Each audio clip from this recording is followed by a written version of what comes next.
and the need for a meaningful life. Today, we're going to be looking at how does belief in God satisfy this desire, this need for a meaningful life. We're going to continue looking at this book right here, Existential Reasons for Belief in God by Clifford Williams. We're also going to be looking at an article from the Worldview Bulletin. I think today's article is by Clifford Williams himself. He's kind of wrapping up their series on existential reasons for belief in God. So, without further ado, let me go ahead and drop the intro and we'll dive right in.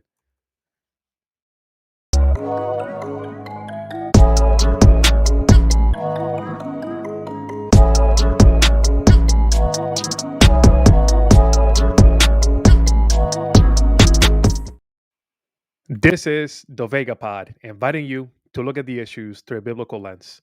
So, I said earlier, we're going to be looking at how belief in God fulfills or satisfies this desire or need for a meaningful life. So, let me go ahead and share my screen. All right. And let me flip back. Cool. What is my life purpose? Right? We all have this desire, this need for a meaningful life. What does that mean? What does it look like? What does it mean to crave a meaningful life?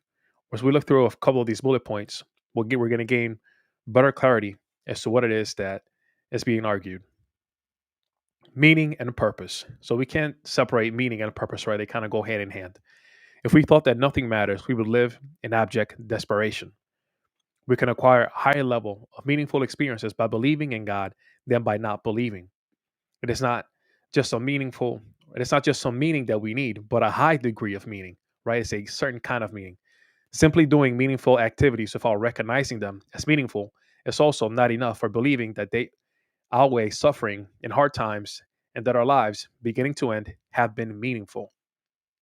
We're going to look at a couple of verses here to kind of make this point of meaning and purpose and how we have that ultimately.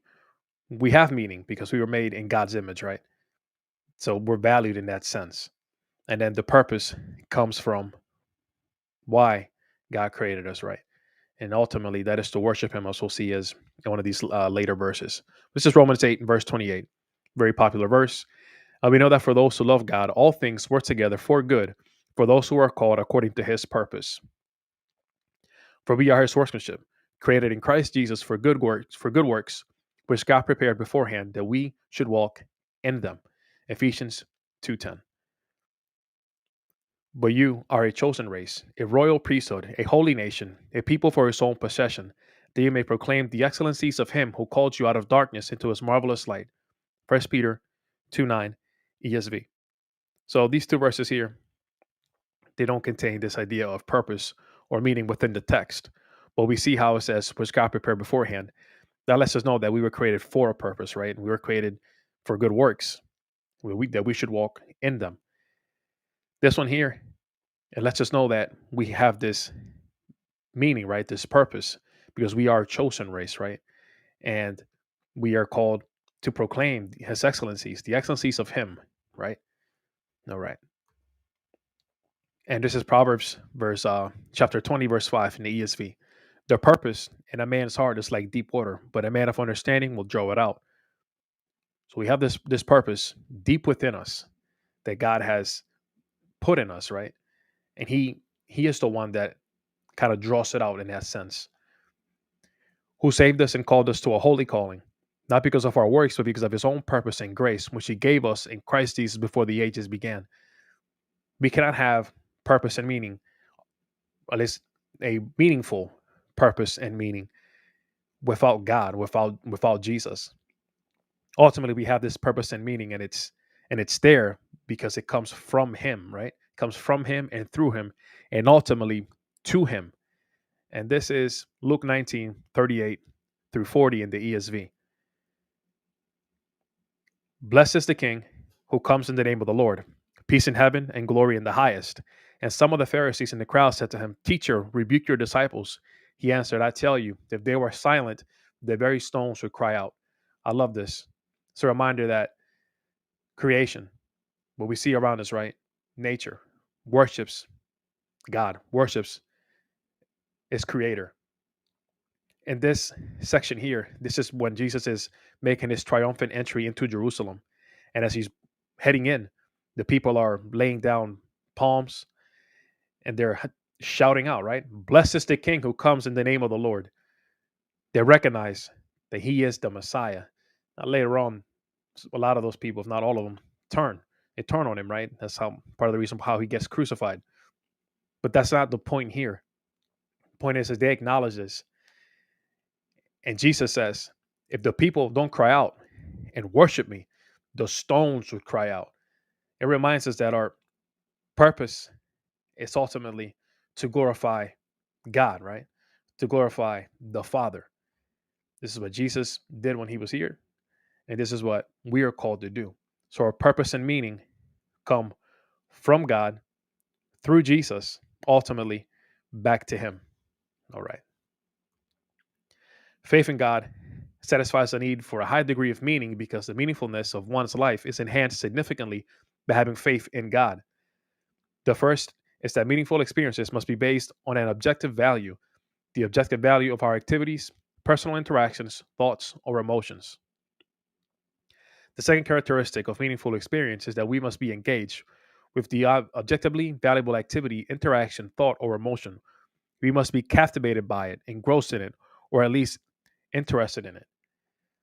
It's important to note that in these existential reasons for belief in God, emotions are seen as good, which I agree that they are.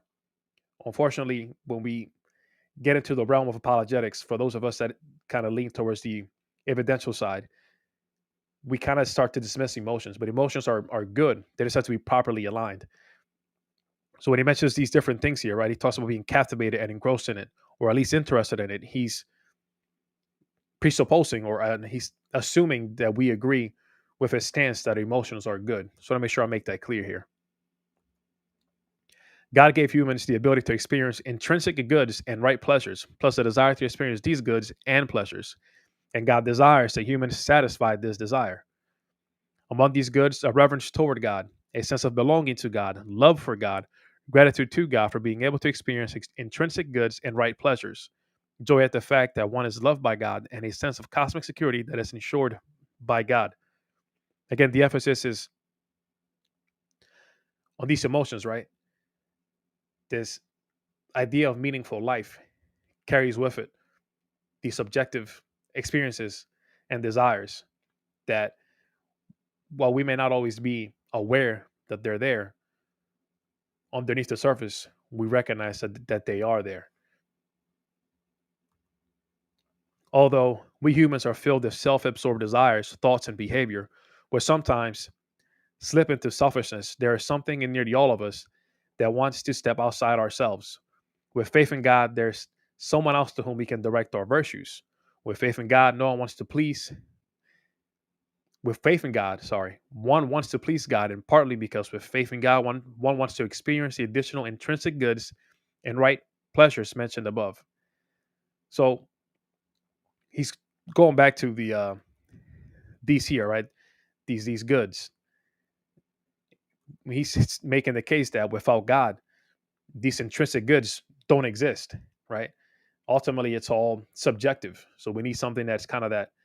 This is where we get kind of this the evidential side of it, and we'll go through a couple of these other bullet points where he'll highlight something there that I think is important. But we recognize this, right? We don't have to be convinced that we have these desires, right? Like we want a meaningful life. We don't have to be convinced of that. Now, where we kind of fall into, I guess, an area of conversation is where does this meaning ultimately come from? And I think as we start to take steps back, we get to a point where we have to acknowledge either there is something where this objective meaning comes from, right? That is outside of ourselves, or we have to accept the fact that there is no meaning.